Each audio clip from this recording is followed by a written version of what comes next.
ឈ្មោះជាបងស្រីទោះមិនដែលនិយាយពាក្យថាស្រឡាញ់ប្អូនតែបងស្រីតែងតែសប្បាយចិត្តនៅពេលដែលប្អូនបានល្អលៀងមិនស្មើភ្ជុំគ្រោះមិនស្មើខ្ញុំជីវិតត្រូវរួងរែកពុន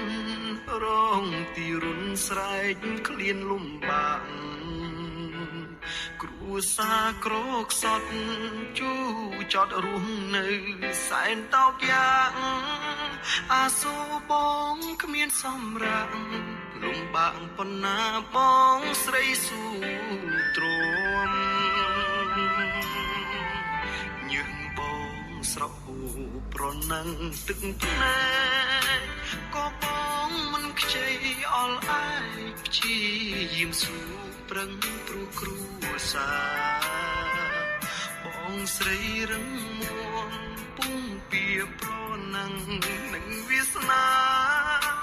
របស់ថោកថ្លៃប៉ុណ្ណា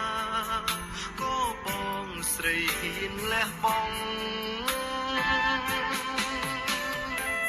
ស្វែងរកកិត្តិយសដើម្បីគ្រួសាររកប្រាក់ឲ្យប្អូនសិក្សាឈឺគ្រុនយ៉ាងណាក៏បងខំប្រឹងជួយរុញទឹកចិត្តឲ្យរូបខ្ញុំនេះរឹងពឹងលំបាកបងខំញញឹមមិនឲ្យខ្ញុំដឹងឃើញទឹកភ្នែកឡើ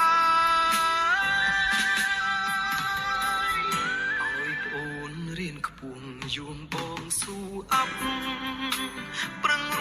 ស់មិនខ្ចីឈឺចាប់ថែទាំប្អូនដោយចិត្តអំណត់ខ្ញុំសែនអាសូរខ្លោចចិត្តហងថ្លែងស្ដីមិនកើត